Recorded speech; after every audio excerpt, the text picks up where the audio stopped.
right, I think we're gonna get started and we can let people in as they trickle in. Welcome. So thank you all for joining us for our first Northwest Envirothon event of 2023. Today we'll be focusing on this year's current topic, which is adapting to a changing climate. We've got 4 excellent professionals here to speak to us. Let me introduce them quickly.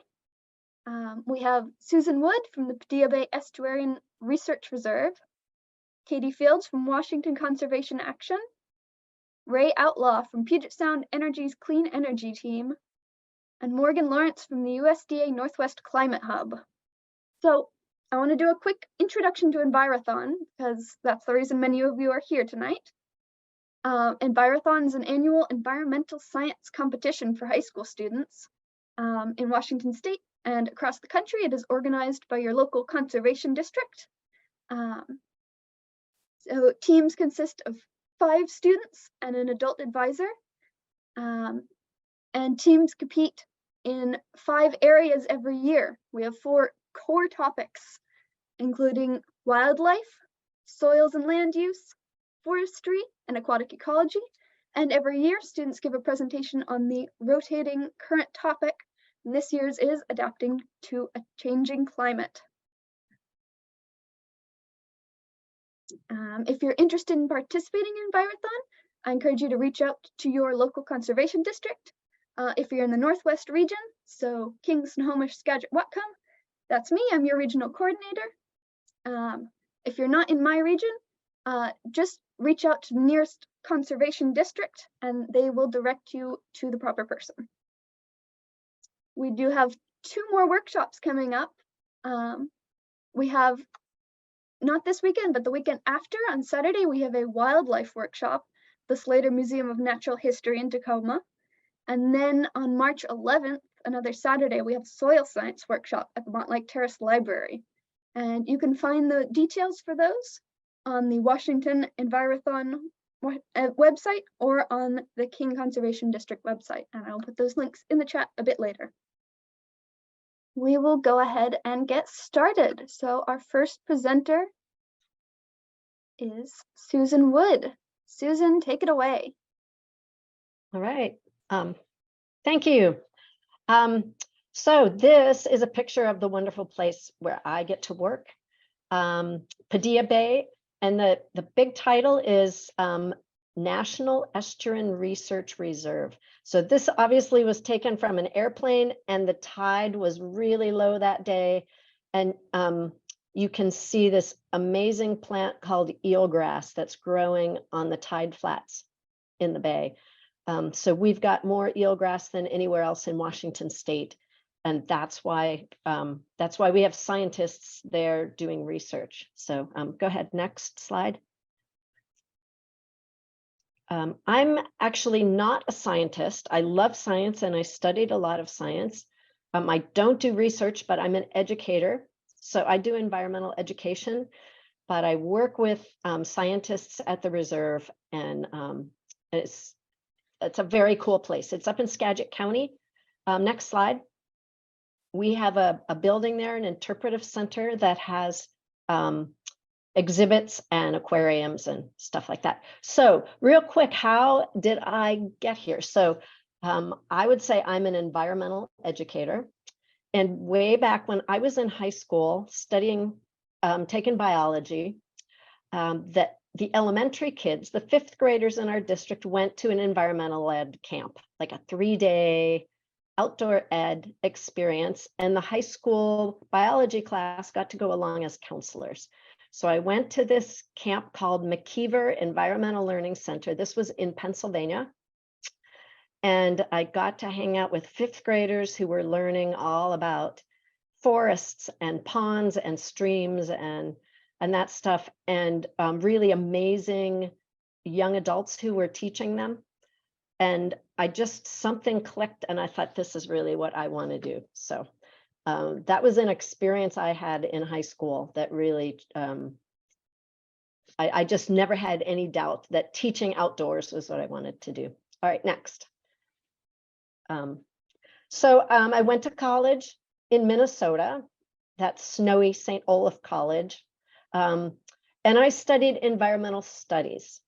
So environmental education was a pretty new thing way back when. So environmental studies meant a lot of science like biology and ecology and chemistry, that kind of stuff, but also big picture stuff like environmental, how do we make the decisions we make? Who decided to make laws that said we have to protect the environment? So it was it wasn't just science, it was much more big environmental stuff. Then I went back to Pennsylvania to a school called Slippery Rock. It's on a cool creek called Slippery Rock Creek. And I studied environmental education. So that's where I got a teaching degree. And I learned about how people learn and how to teach people outdoors. So next. I worked at a couple of jobs that were sort of internships for a short time doing outdoor education. So this was one. It was a farm in Pittsburgh, Pennsylvania, where kids came and learned about environmental stuff. So I did that for a couple of years, and then I moved out here to Washington. Next slide. And I started working, started working at Padilla Bay. Okay, you can go ahead to the next one. I just wanted to say that you never stop learning in your career. So I did, got the college degree, I did an internship, got a job, but I still went to conferences. I went to science conferences, I went to education conferences, stayed involved and just did a ton of reading and learning, taking workshops and all that. So that's something that I do all the time, just so I can get better at what I do. Okay, next slide. So a little bit about Padilla Bay and kind of our connection to climate change. So in the name of the place, Padilla Bay National Estuarine Research Reserve, it's an estuary. That is all of Puget Sound is a big estuary, the Salish Sea. This is the facility where we work, where we have scientists and educators, and thousands of school kids come here every year. But mostly it's all about that bay out there and the plants and animals that depend on it. So it's sort of marine science, estuary, freshwater, saltwater mixing. Okay, next slide. This is our aquarium room. We have touch tanks and aquariums. And again, lots of school kids come here. Next slide. There are 4 people that work year round as teachers. So this is our education team, but we also have summer interns, and sometimes we have high school students that help out and volunteer in the summer.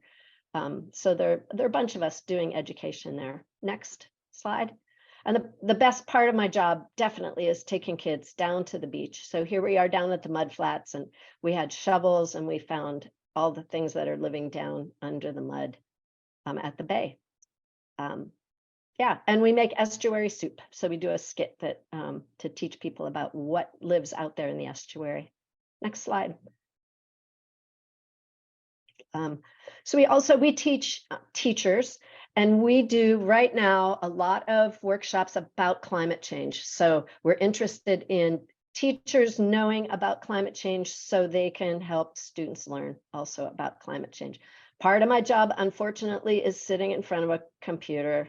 I think nobody can avoid it, but I do have to sit and answer emails and do things in front of a computer. But I also get to go put hip waders on and go out there in the bay and help researchers. And they are actually literally counting blades of eelgrass inside that white rectangle.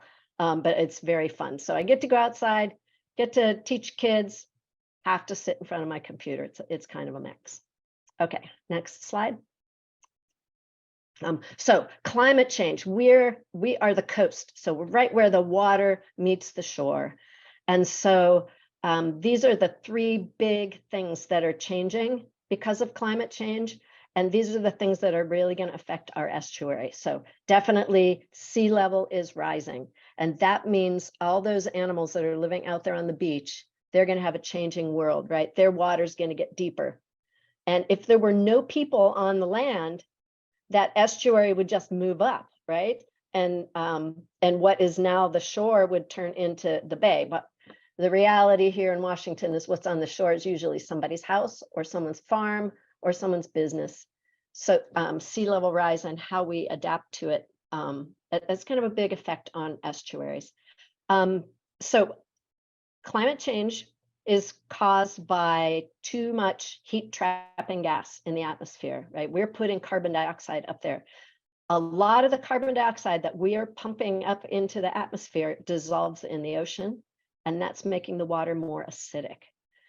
That makes it hard for a lot of animals to build shells. And so the ocean acidification is a big issue for us. And how are like shellfish growers, for instance, how are they going to manage to keep growing oysters and clams if the water is becoming more acidic? And so a lot of the research that we do has to do with what can we do to help animals adapt to that changing acidification. The other thing is the water is just getting warmer, and that can be a stress for animals. So are there ways that we can keep the water cooler? Yeah, so those are the three issues that we're kind of dealing with. We're not going to be able to change the ocean temperature. We can sure help keep streams cooler. We know how to do that. Okay, next slide. So when I started thinking about climate change and teaching about climate change way back in, actually, it was probably 2008, you know what we did? We put up pictures of raging wildfires. It was like, this is going to be horrible, right? People are going to be, they're going to lose their homes. Everything is going to flood. The planet is, falling apart. Polar bears are dying. It was sort of this crisis. And then we would put graphs up and show people the data, and thinking that if they just knew the data and they were afraid enough, then they would just change and it wouldn't be a problem. Well, we know that that's really not the way to solve problems. Next slide. So the other thing that we started talking about was things like carbon footprint, and how do we have to change our behavior to help solve climate change? And it was all kind of like individual, like making people feel a little bit guilty for here being alive in Washington, and saying you have to be efficient, you have to ride a bike and not drive a car, you have to change out your light bulbs, right? And actually, like this pyramid here, I don't know how well you can read that. It's got like these individual behaviors are the big foundation, all the big work that has to be done. And then the communities need to do some work, and the state and the federal government and the whole world. Actually, it's kind of flipped around. This is a really big problem. The whole world has to work on it at a big level. And our individual behaviors are important, but any kind of change that we make has to be like really big, right? Like we can ride bikes, but hey, the city has to change our bike lanes so it's safe to ride bikes. So anyway, the solutions, our ideas of solutions have changed, and how we talk about them. So, okay, next slide. Just about done here. So we've got a really simple message, and that is that we are putting too much carbon dioxide in the atmosphere. It's because we're burning fossil fuels. That's the main driver. We're changing losing forests, losing habitat on land, but we're putting too much carbon dioxide in the atmosphere. That's like a warm blanket that's trapping heat, and everything's getting warm. Next slide. So there are two ways that we can deal with this. We can either put less carbon up there in the atmosphere, or we can take some back out. So that's called mitigation. So mitigation means you're stopping climate change from happening, right? And so that's mitigation. Adaptation, that is, hey, it's changing, and there are going to be some effects here that we have to deal with, and that's the adaptation part of it. So Padilla Bay, or Padilla Bay, you can say it both ways. We're looking at both of those. I think personally, I'm really concentrating on the mitigation part, because we really do have to change the way we do things and stop climate change. And then we'll deal with the adaptation. So next slide. So again, what we're doing, teaching teachers. We have a lot of community volunteers who are concerned about climate change, and we're teaching them, teaching students, studying about estuaries and the effects of climate change on estuaries. And then the next slide, Like, what kind of actions do we hope people can take?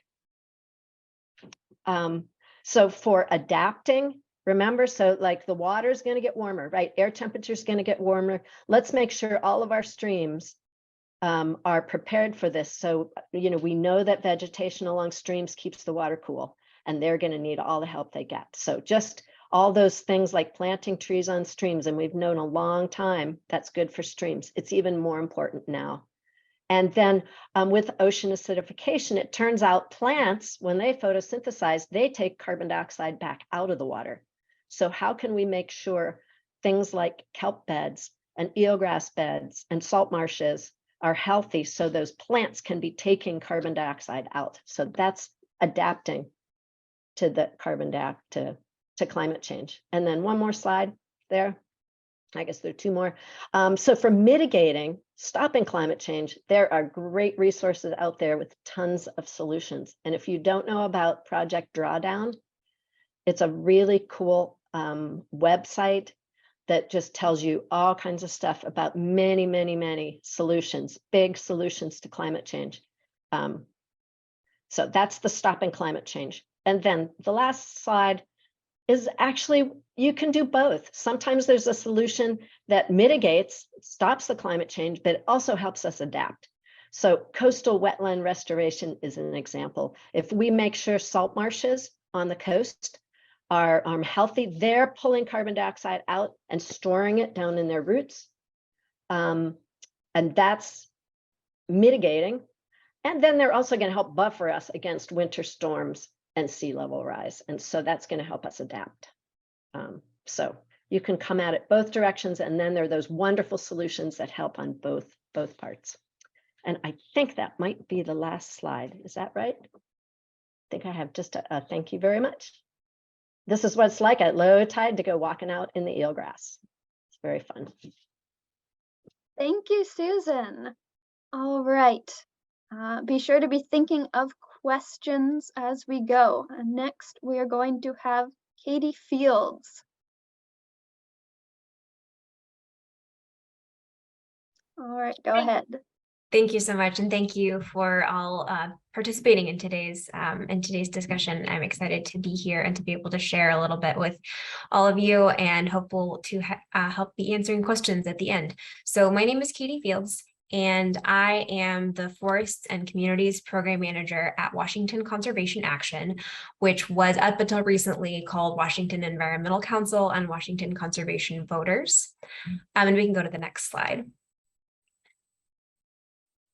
So in terms of how I got here, I actually kind of started from a similar point as Susan in terms of being exposed to an environmental education opportunity. When I was in 5th grade, I got to go to, I grew up in Wyoming, and I got to go to a place called Teton Science School and had a week-long opportunity to get to be doing kind of ecology activities and being out in riparian areas and forests and getting to explore and learn all about different ecological systems in the state of Wyoming.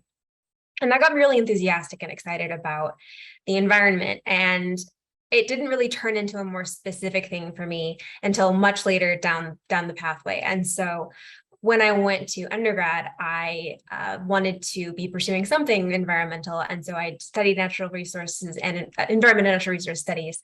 And I also studied English. And the plan was that I would then go to law school and eventually become a natural resource lawyer. I realized as I was taking the LSAT that I didn't want to be a lawyer, and that was the end of that plan.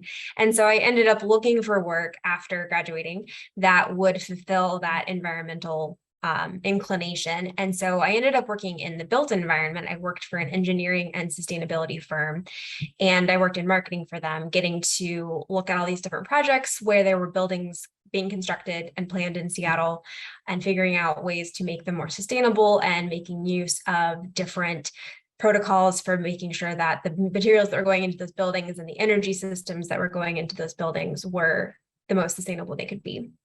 But that wasn't quite the right fit for me. And I knew that I really wanted to be doing something that was closer to that original plan of natural resource law without quite being it.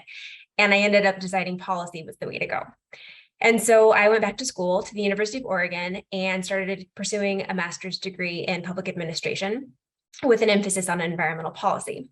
And the thing about environmental policy is that it's a very high conflict area. People have a lot of opinions about things, and there are just a lot of different ideas floating around about the best way for us to be managing our environment.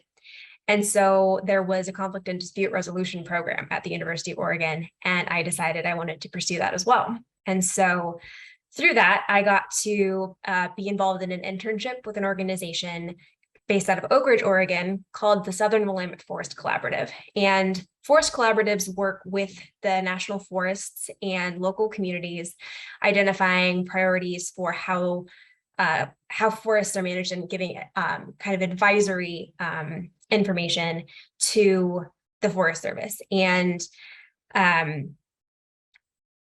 there were a couple of different projects that the community was working on helping to plan. And so this kind of informs environmental impact assessments around what types of actions are taken with Forest Service projects.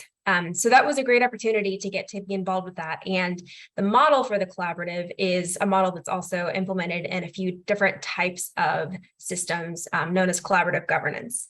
And so that was really, between environmental policy and collaborative governance, what really was beneficial out of my sorry, my cat is making noise, out of my master's degree programs. And so then I ended up actually getting an opportunity to stay on with the Forest Collaborative a year after getting my master's degrees through an AmeriCorps role. And that was amazing to get to have another year to get to learn more about forest policy and really be able to hone in where my interests were within the broader field of environmental policy and to focus in on specifically forests.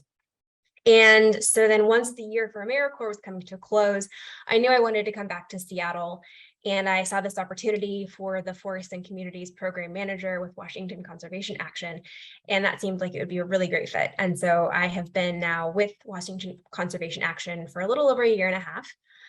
And so next slide.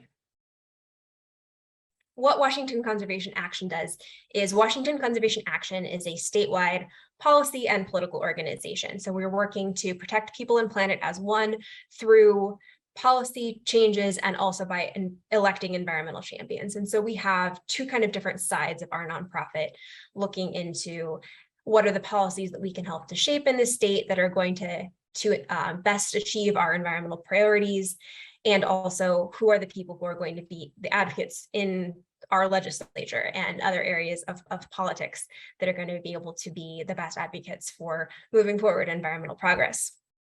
And Washington Conservation Action in its previous iteration as Washington Environmental Council and Washington Conservation Voters was around for about 50 years. And as things have changed in our national dialogue and in where we're recognizing that there have been harms perpetuated by environmentalism, we are working to shift from being an environmental organization to being an environmental justice organization. And so everything that we do in our work is centered around a racial equity lens to be able to make sure that we are advocating for things that are good for people as well as for the planet, and that those harms that have happened with degradation of the environment that have disproportionately impacted certain communities more than others, trying to make a more just world in the future through policy and political action.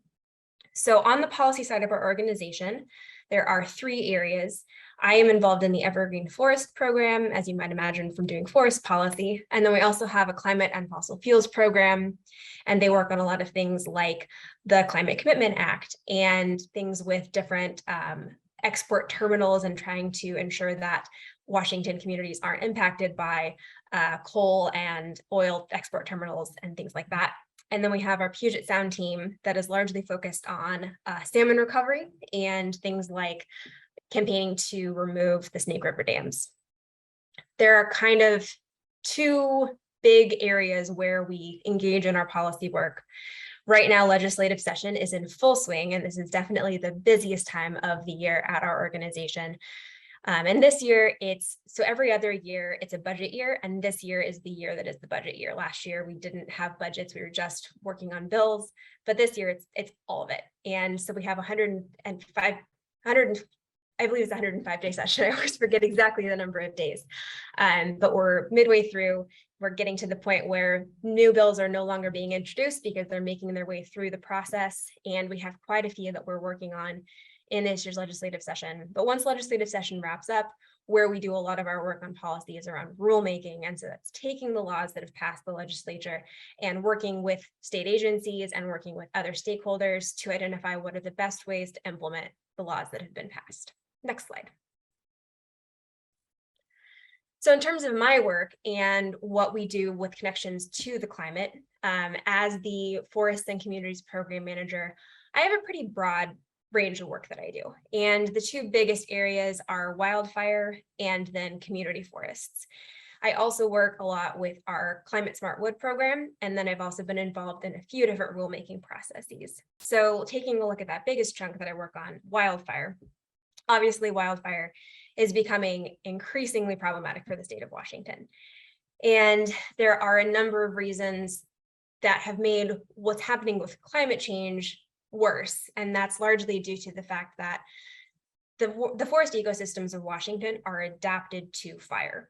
The people who have lived on these lands since time immemorial managed the forests using fire. And when settlement happened, there was a shift to suppress fires, and there were a lot of policies to ensure that all fires were put out by the next day after they started. And that led to a large number of changes in the forest ecosystems so that they no longer were fire adapted and became more susceptible. So when fires began, there was more fuel to burn and it became much more catastrophic. So as climate change is making wildfire more severe, it's compounded by the fact that our wildfire management policies have been really detrimental to maintaining healthy forests. And it's really important to get forests back to healthier conditions to be able to be more resilient to climate. Another part of wildfire is around the human health impacts. Obviously, smoke has massive impacts on people's respiratory health. There are a lot of populations that are more vulnerable, and we want to ensure that there are policies in place that ensure that people are getting the resources that they need to be able to survive those smoke events and to also survive wildfire events near their homes.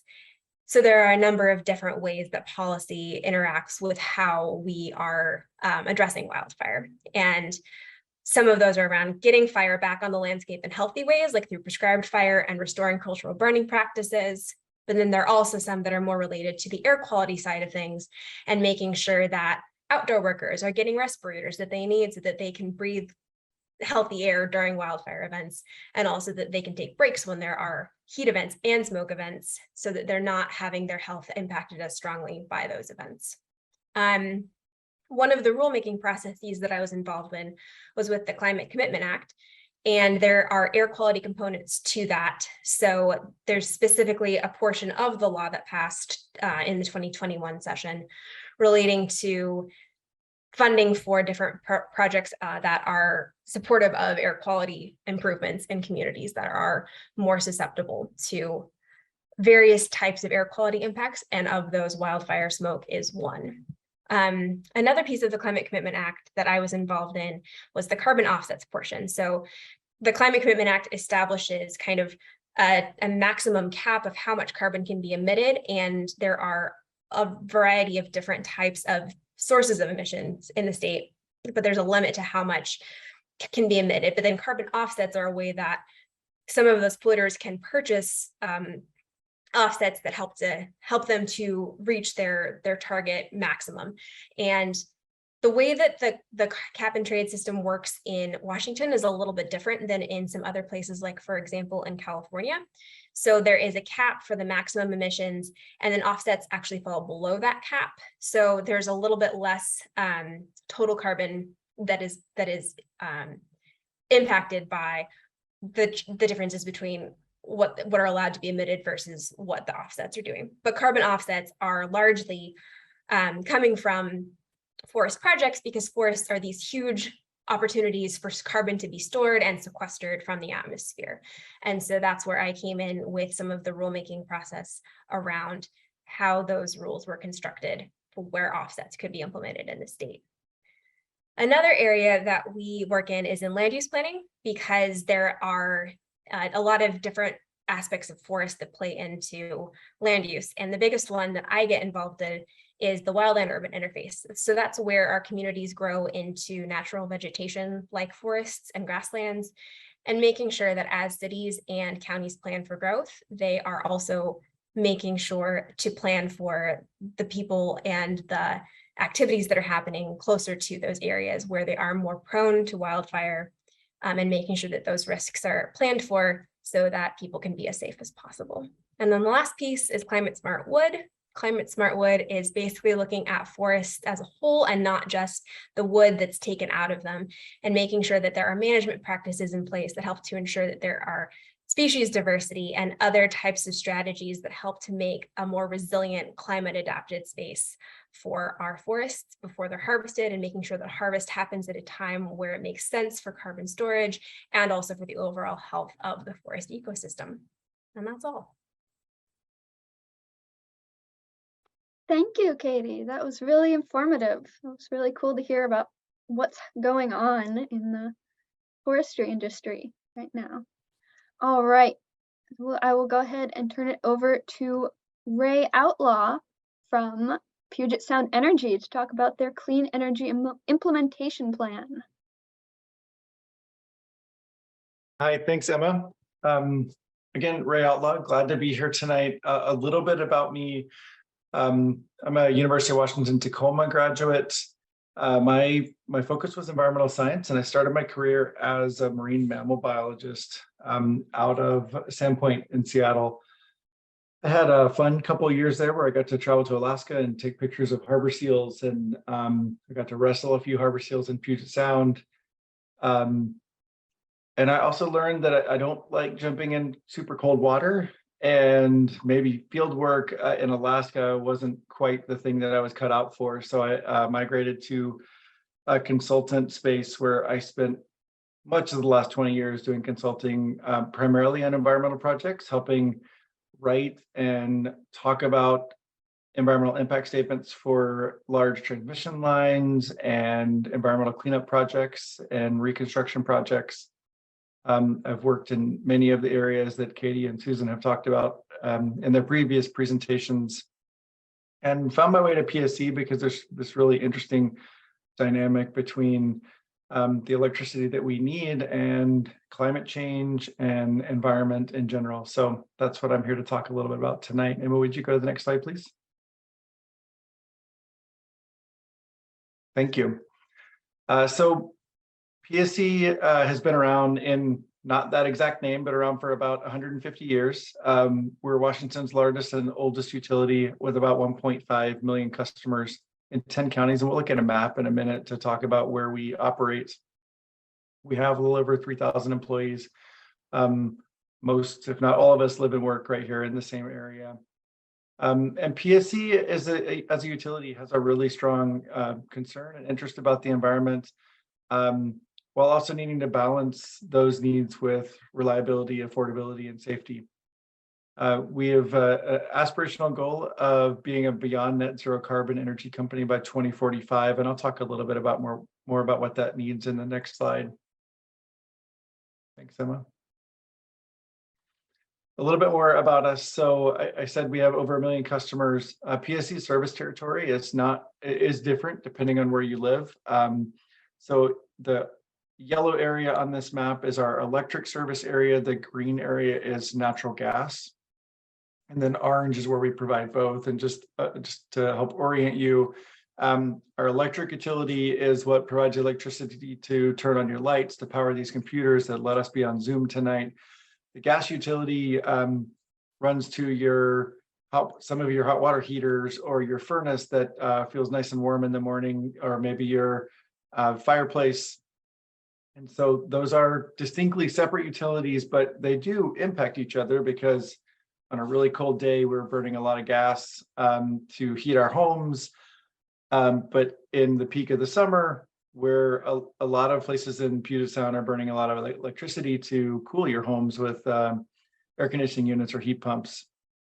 So there's a trade-off between those systems over time.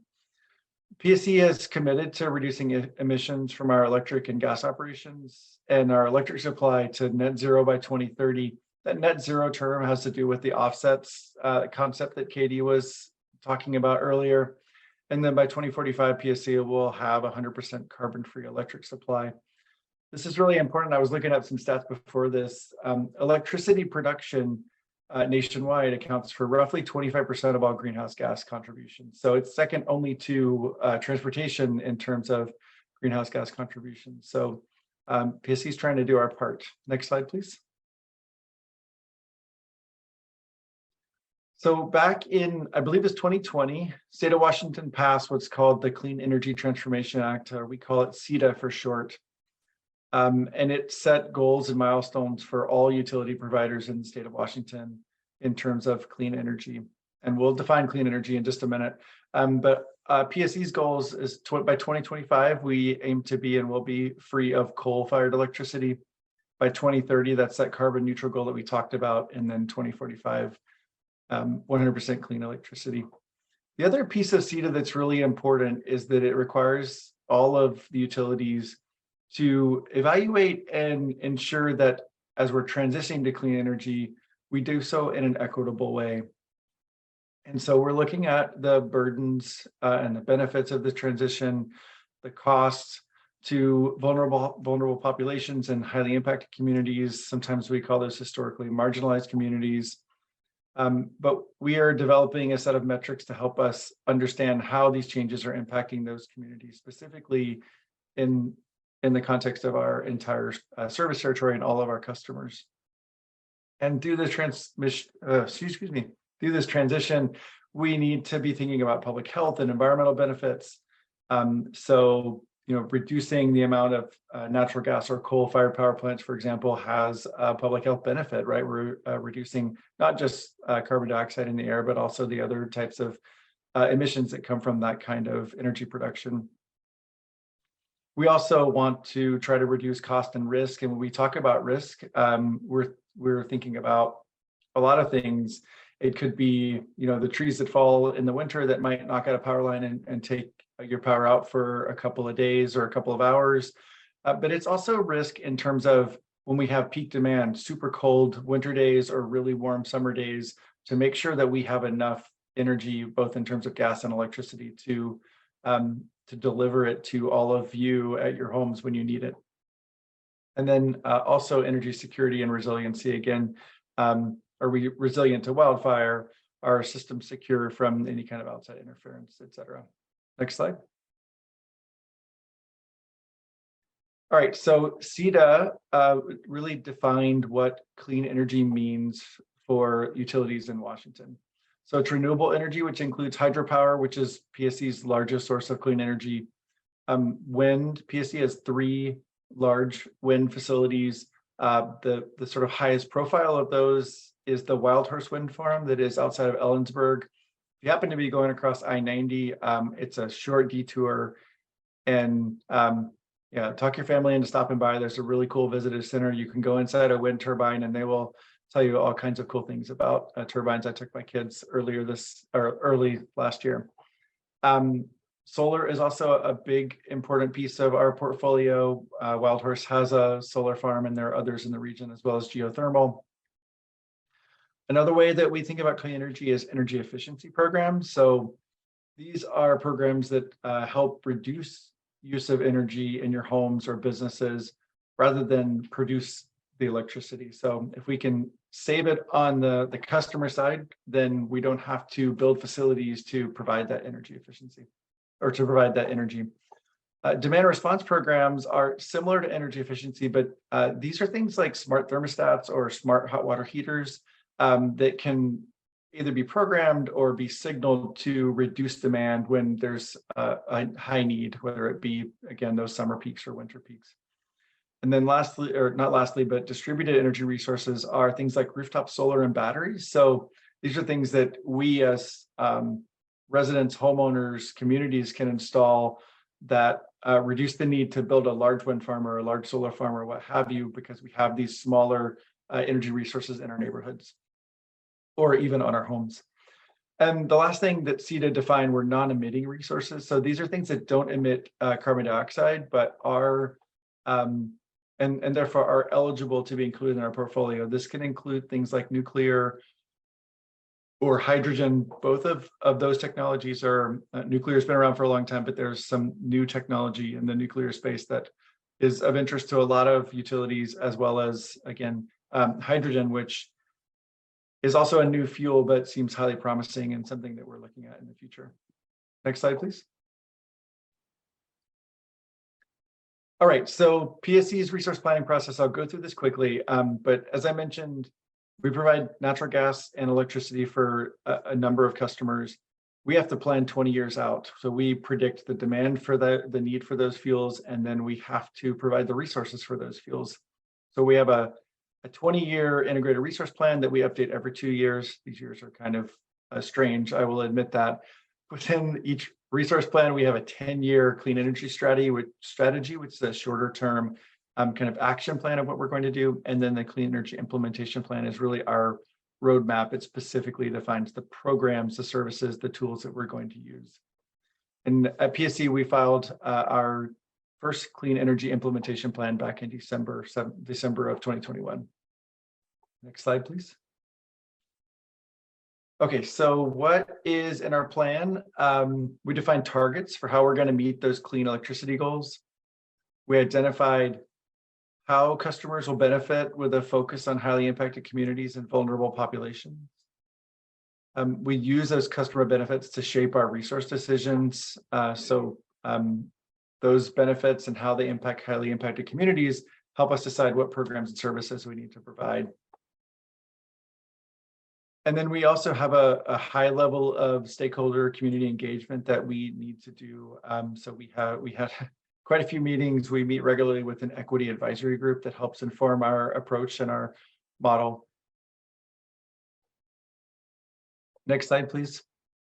And Emma, I'm going to apologize. I've had my camera backwards all day.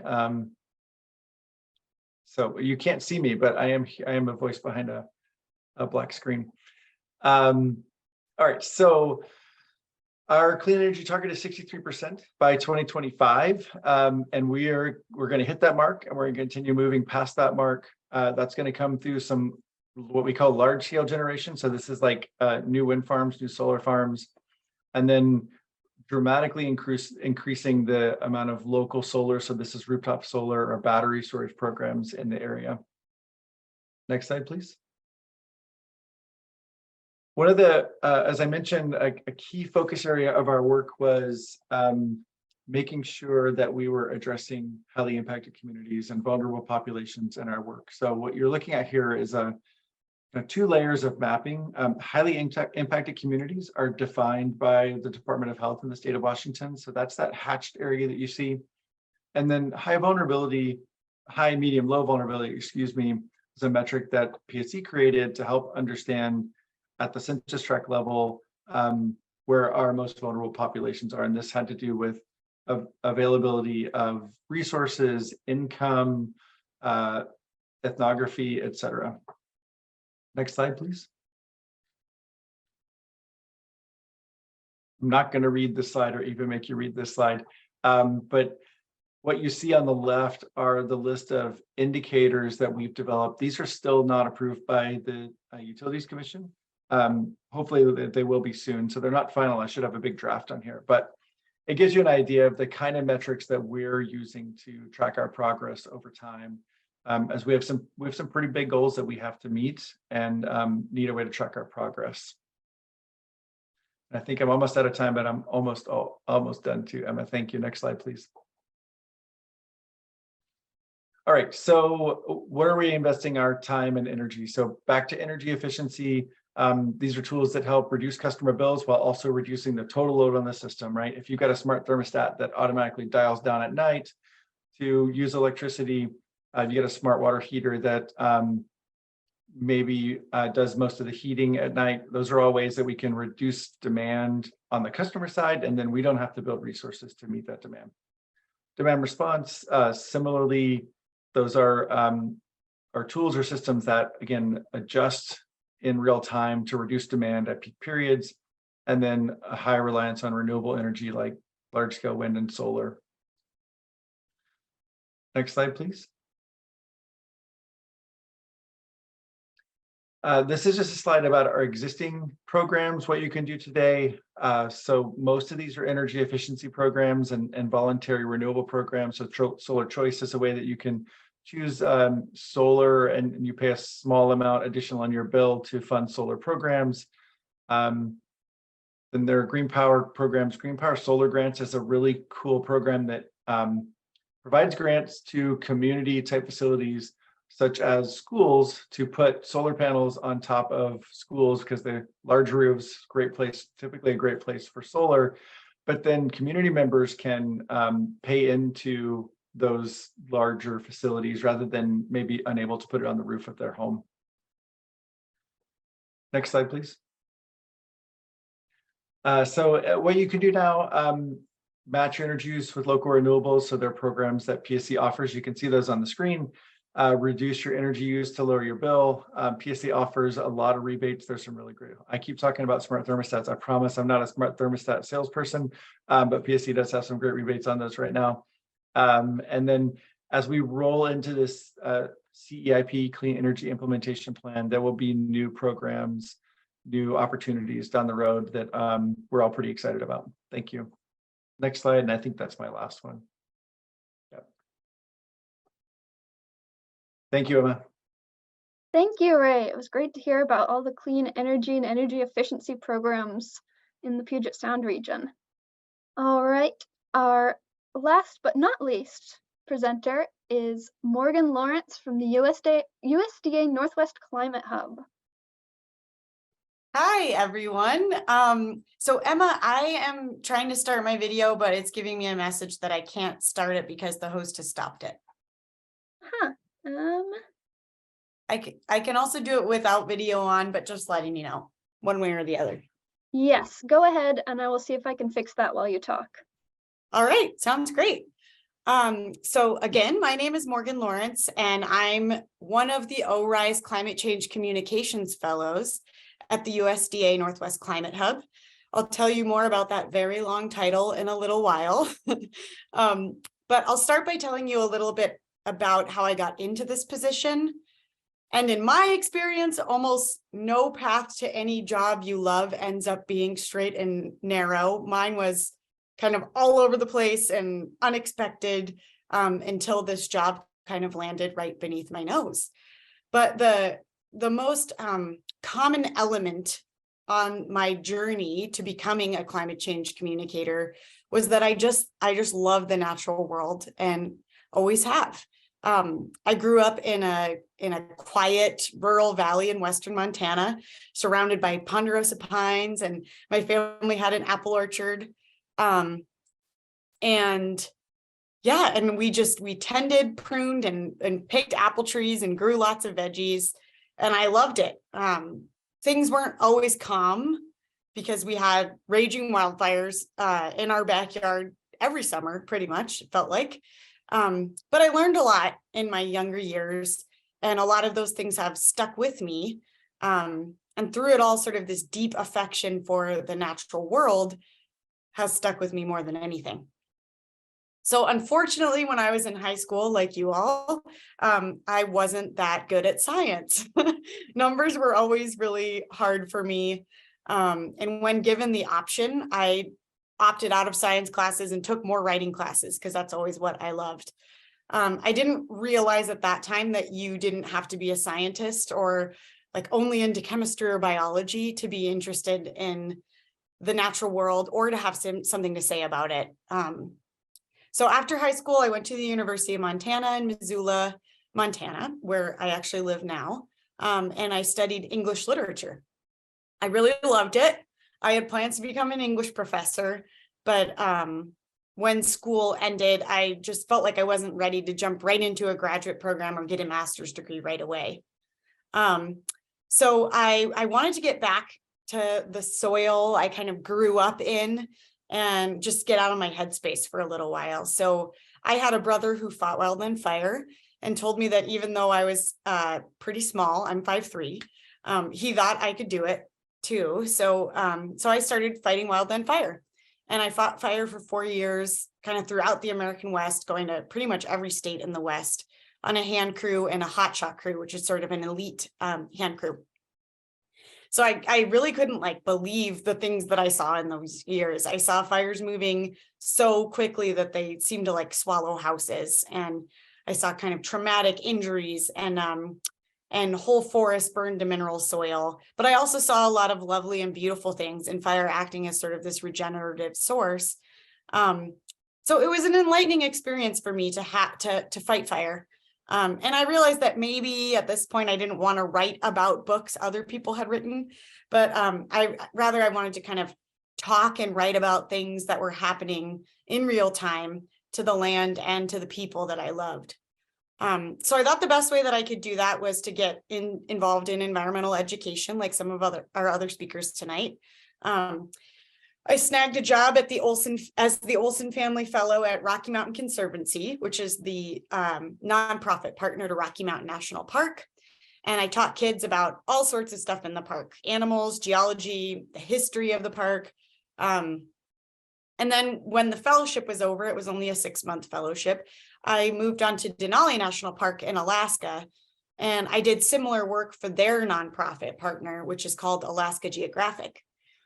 So I led multi-day excursions, 8-hour bus tours, children's groups through the parks, and taught them about the effects of climate change in Alaska and in Denali National Park in particular. So I loved this, but I felt like I was finally ready to get back to graduate school, which is an experience that some of you might have in the future. And I knew that I didn't want to study English again, but I didn't want to study hard science either. I didn't want to go back and get a master's in biology. So I kind of settled for a happy medium and went into a degree at the University of Utah called Environmental Humanities, which is essentially environmental studies. It looks at kind of the environmental history, environmental science, and environmental writing, and kind of smushes them all together. So I did a lot of different things during my graduate years. I worked in an ecological lab studying aspen. I took lots of writing classes, did a lot of science synthesis, and kind of wrote my thesis around science synthesis. Did a lot of translating hard science into approachable mediums so that the public could actually understand it. And it was, approachable for them. So that's actually what I do a lot of in my current job, which I'll talk about in just a little bit. So I looked for jobs after graduate school for about 4 months, and I was pretty panicked. I thought I'd never find a job.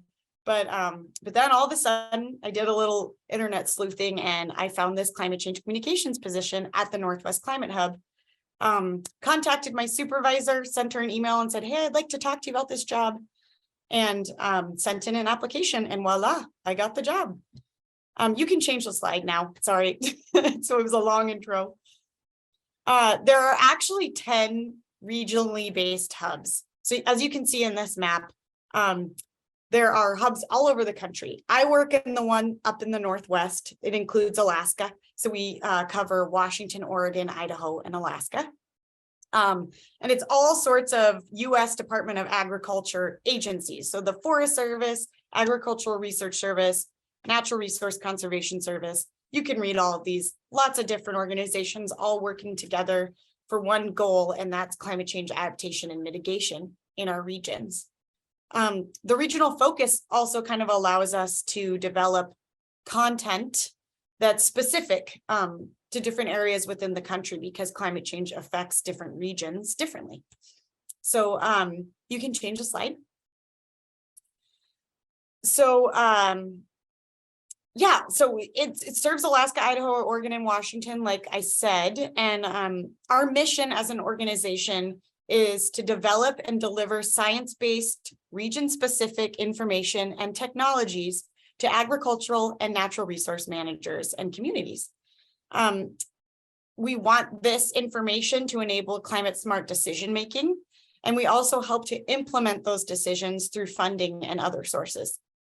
So, as the other speakers spoke about a little bit, our region faces some serious challenges related to climate change, especially when it comes to forests, rangelands, agricultural lands in production, and tribes and tribal lands. Temperatures have warmed by 2 to 3 degrees since 1900 throughout the region, even more in Alaska. More precipitation is now falling as rain instead of snow, which is reducing snowpack. Extreme events like droughts, floods, wildfires, and heat waves are occurring a lot more often. And glaciers are melting, permafrost thaw is increasing, breakup of river and sea ice is occurring earlier in the year. In short, you have all heard a lot of this stuff. Climate change is a big challenge across all sorts of different sectors, and it requires us to develop adaptation and mitigation actions that can help us adjust to these changes.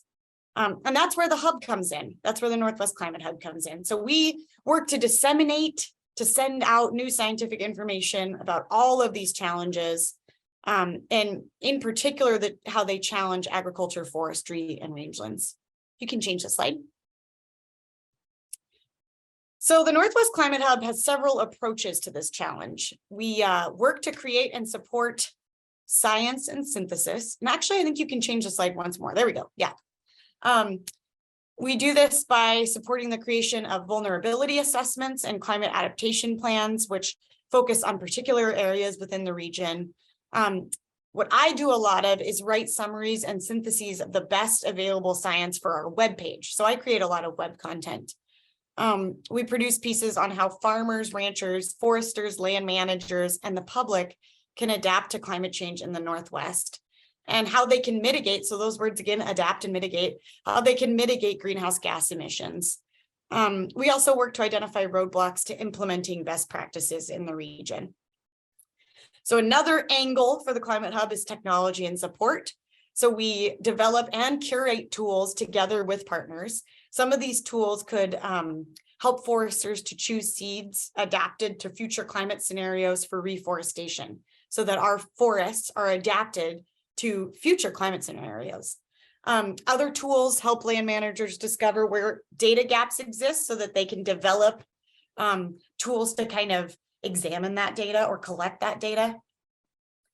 And we've helped develop a myriad of tools, which are all on our website, which I can put in the chat later. And they're for a broad audience, for ranchers, land managers, the general public, lots of different people. And we also provide technical support and risk management. A lot of these are probably just words to you all, but at some point throughout your careers, one of you might become a risk management specialist. So just let it kind of float around your brain a little bit. So the third thing, our third prong, is outreach and training. We develop and communicate science. That's a huge part of my job. And we also put on webinars and workshops, which are also a huge part of my job. And yeah, we can have up to 500 people attend these webinars, which is always awesome when we get a big turnout like that. Another of our goals is to increase climate literacy, which is something you all have probably heard of, which we like to do with our broad topical web pages, fact sheets that look pretty and have good information, and specific examples through a new series that we just developed called Adaptation in Action, which I'll get into a little bit more later. But we also work to lower barriers to climate adaptation and mitigation practices in the region. So the hub does these things and so much more.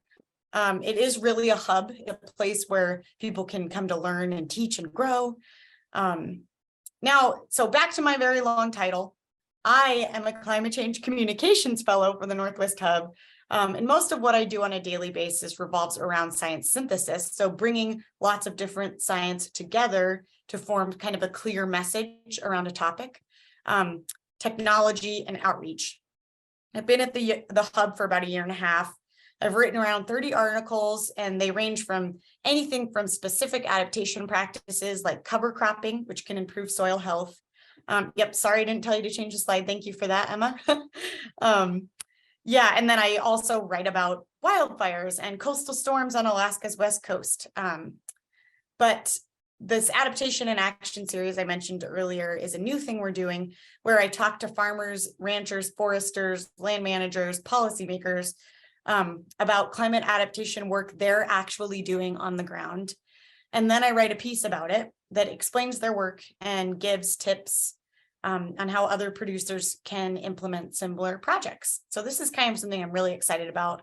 It's been an awesome part of the job and makes me feel really connected to communities throughout the region. So we also do a monthly newsletter, which you guys are welcome to subscribe to. We would love that.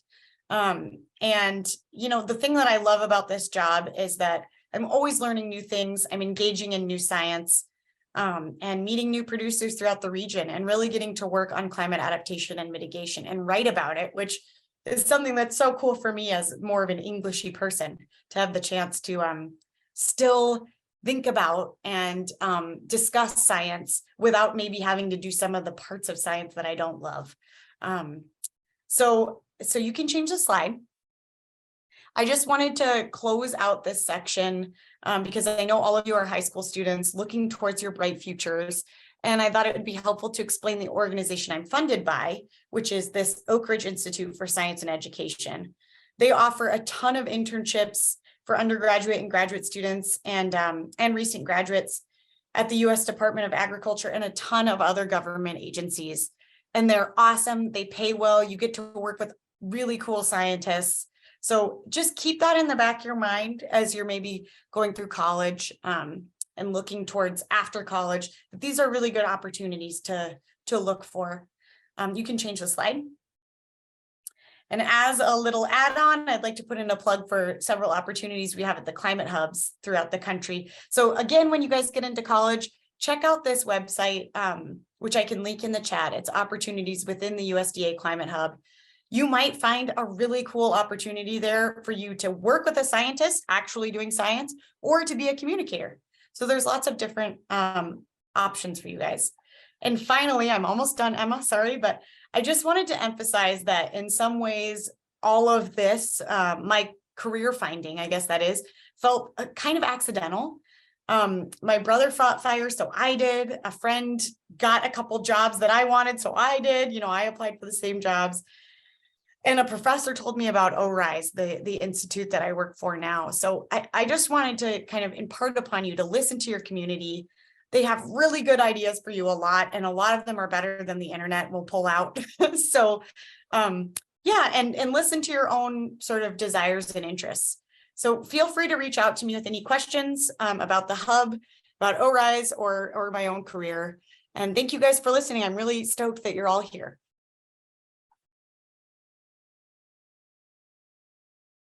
All right, thank you, Morgan. It was really cool to hear about those many, many different programs that you write about and teach people about.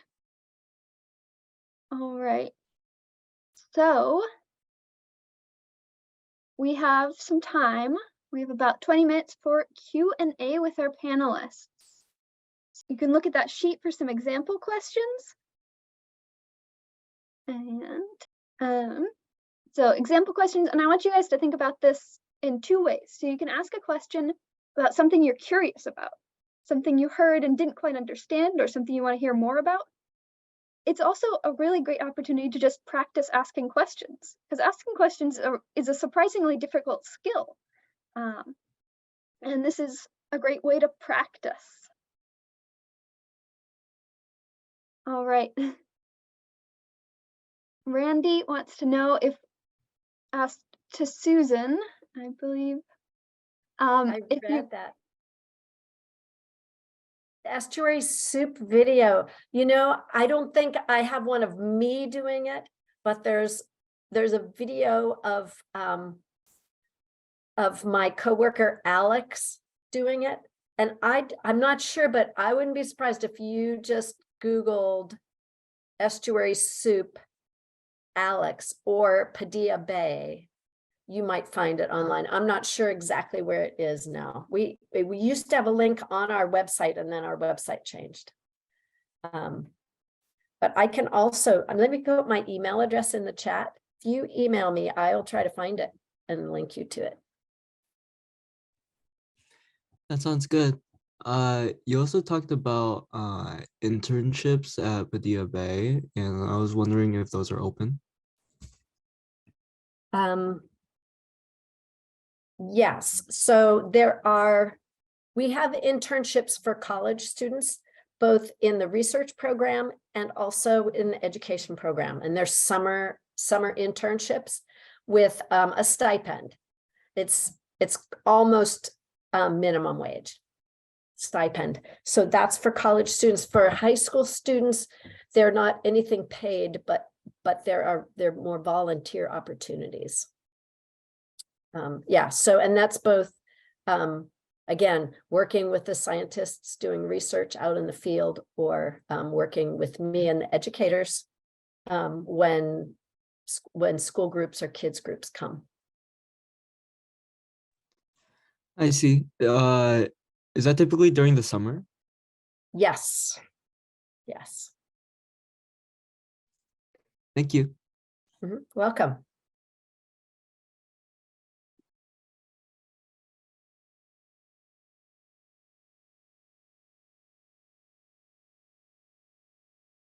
All right.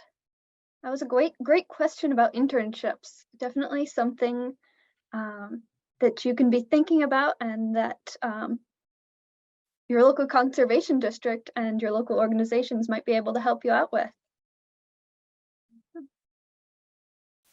All right, Arushi has a question for Katie. I'm just going to read this out for everybody.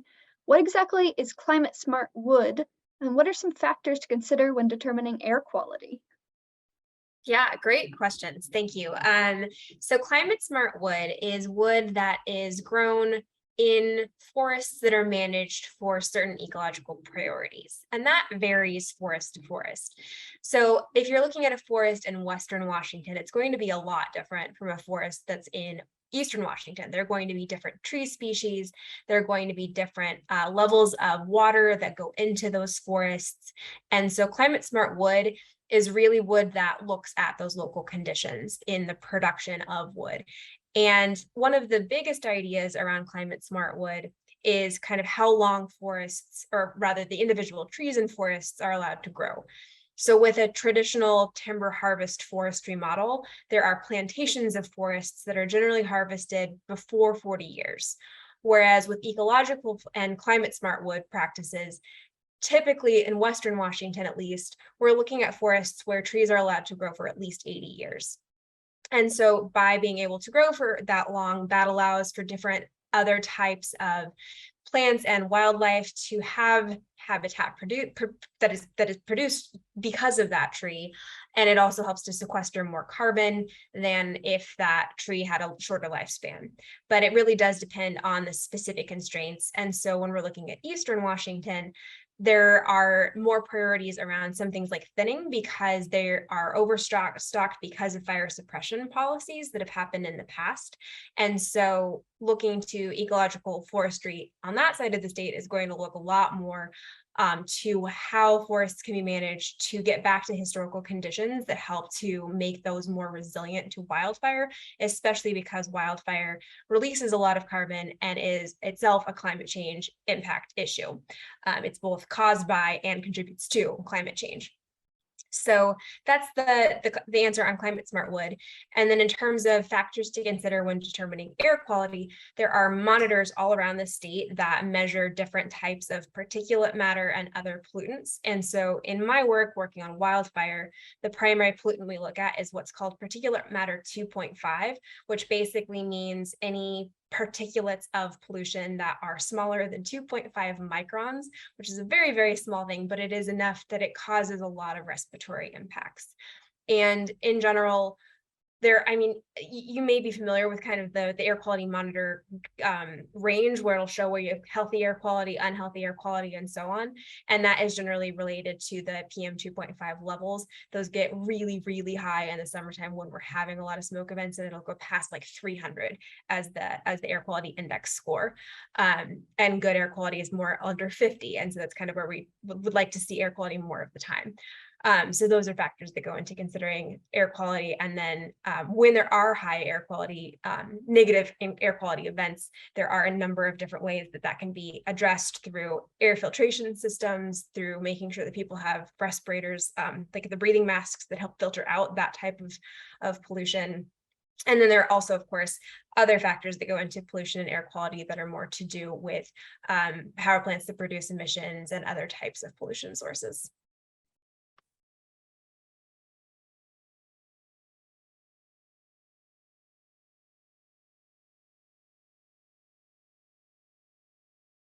All right, any more questions? You can ask about the science, or you can ask about our presenter's experience if you want to learn more about their experience getting to where they are today. All right, we've got a question for Ray. Will PSE share carbon-free electricity technology with other energy providers, or is that already in effect? Also, in a previous slide 40, let's see if I can find it. What was the person on the roof doing, if you know? Regarding technology, I think, yes, that is happening today.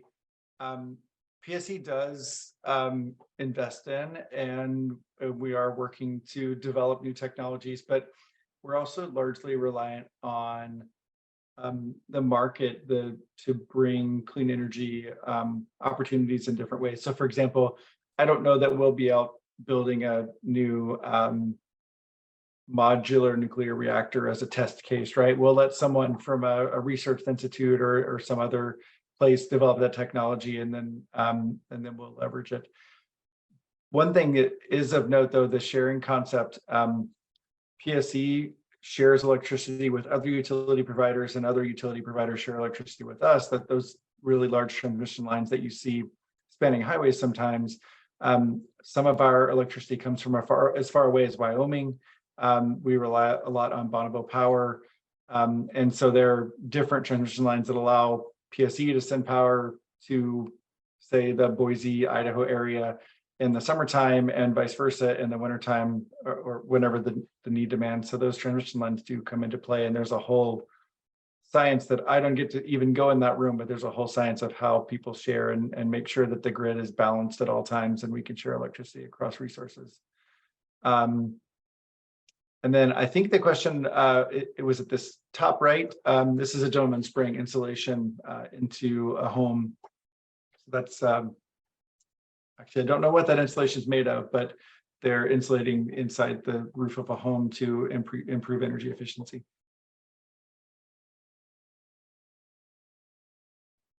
Nice, thank you. All right, well, we're thinking of some new questions. I see we're starting to have people trickle out. So I'm going to put up our finishing poll, and you guys can work on that. If you have more questions, you're also welcome to keep asking questions while you work on this. But we'd really love you to fill out this survey so we can know what we did well and what we can do better next time.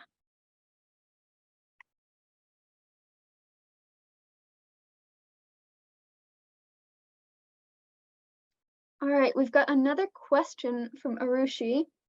How exactly is PSE trying to make it more equitable for people in impoverished communities, or those who aren't able to afford electricity are able to access it?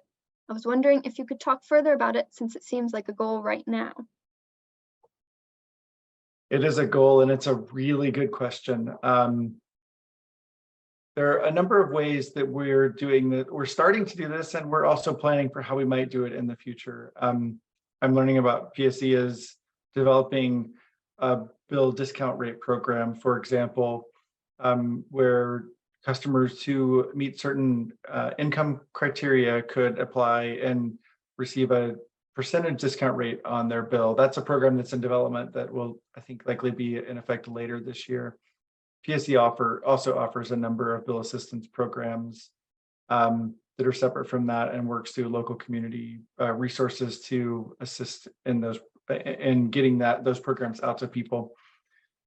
In terms of how do we build new electricity, I think the goal here is to build resources that ultimately reduce the cost for all customers. But when we think about equity, we need to make sure that historically, highways, hospitals, a lot of things have been built in historically marginalized communities. And so as we start to figure out where are we going to build a new wind farm or a new solar farm, or where are we going to put a football-sized field of batteries, that's also something we need to be thinking about, that we're not adding to the mistakes of the past by further burdening communities that are already burdened by freeways or any of the other things I just mentioned. So it's a great question, and it's a really complicated answer, and we are we're on our way to trying to figure it out along with many other utilities, but we don't have all the answers yet.